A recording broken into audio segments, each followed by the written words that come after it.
ഇന്ത്യയുടെ സ്വാതന്ത്ര്യത്തിൻ്റെ കഥ. ചങ്ങലകളിൽ ബന്ധിക്കപ്പെട്ട ദിവസങ്ങളുടെയും ഇരുണ്ട രാത്രികളുടെയും കഥ.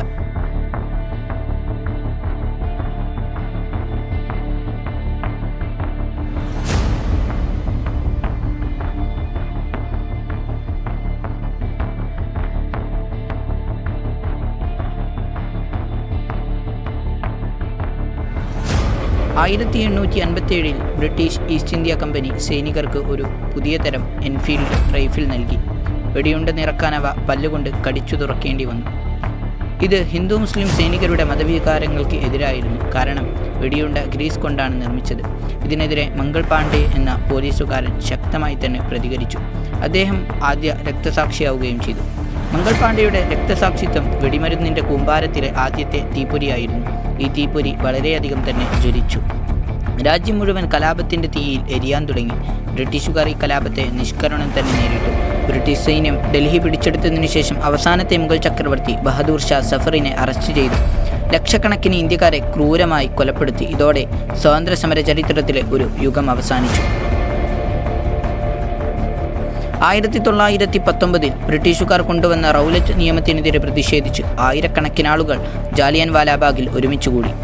എന്നാൽ രാജ്യത്തെ നടുക്കിക്കൊണ്ട് പ്രതിഷേധക്കാർക്ക് നേരെ യാതൊരു പ്രകോപനവും കൂടാതെ തന്നെ വെടിവെപ്പ് നടത്തുകയും ധാരാളം ആളുകൾ മരിക്കുകയും ചെയ്തു.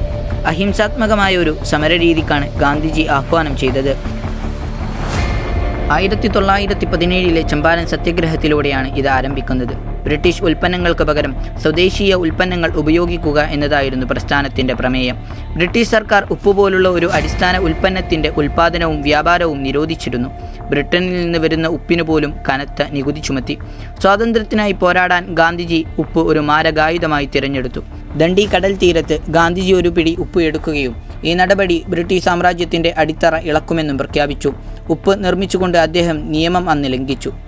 ഇതോടെ രാജ്യമെമ്പാടും ദേശീയ ബോധം വർദ്ധിക്കുകയും ചെയ്തു. എന്നാൽ ചൗരി ചൗരാ സംഭവത്തോടെ ഗാന്ധിജി നിസ്സഹകരണ പ്രസ്ഥാനം പിൻവലിച്ചു. എന്നാൽ തളരാത്ത സമരവീര്യവുമായി ഗാന്ധിജി വീണ്ടും ജനമധ്യത്തിലിറങ്ങി. 1942 മഹാത്മാഗാന്ധി ക്വിറ്റ് ഇന്ത്യ പ്രസ്ഥാനം പ്രഖ്യാപിച്ചു. അദ്ദേഹം രാജ്യത്തെ ജനങ്ങൾക്ക് ഒരു മഹത്തായ മന്ത്രം നൽകി: പ്രവർത്തിക്കുക അല്ലെങ്കിൽ മരിക്കുക, ഡു ഓർ ഡൈ. ഒന്നുകിൽ നമ്മൾ ഇന്ത്യയെ സ്വതന്ത്രമാക്കും, അല്ലെങ്കിൽ ഈ ശ്രമത്തിൽ നമ്മുടെ ജീവൻ നൽകും. ഈ ആഹ്വാനം ലഭിച്ച് ഏതാനും മണിക്കൂറുകൾക്കുള്ളിൽ തന്നെ ഗാന്ധിജി, നെഹ്റു, അബ്ദുൽ കലാം ആസാദ്, മറ്റു പ്രമുഖ കോൺഗ്രസ് നേതാക്കളെ സർക്കാർ അറസ്റ്റ് ചെയ്തു. ക്വിറ്റ് ഇന്ത്യ പ്രസ്ഥാനം ചരിത്രത്തിലെ ഒരു വഴിത്തിരിവായിരുന്നു. ഇന്ത്യൻ ജനതയുടെ പോരാട്ട വീര്യം ബ്രിട്ടീഷുകാർ തിരിച്ചറിഞ്ഞു. വിഭജിച്ചു ഭരിക്കുക എന്ന നയത്തിന് നേർവിപരീത സ്വരമാണ് അക്കാലത്ത് ഇന്ത്യയിൽ ഉയർന്നു വന്നത്. നാനാജാതി മതവർണ്ണ ഭേദമന്യേ സർവരും സ്വാതന്ത്ര്യമെന്ന സ്വപ്ന സാക്ഷാത്കാരത്തിനായി കൈകോർത്തു. പോരാട്ടത്തിൻ്റെ തീജ്വാലയാൽ നൂറ്റാണ്ടുകൾ നീണ്ട അടിമത്തത്തിൻ്റെയും ചൂഷണത്തിൻ്റെയും ചങ്ങലകൾ ഉരുകിത്തുടങ്ങി.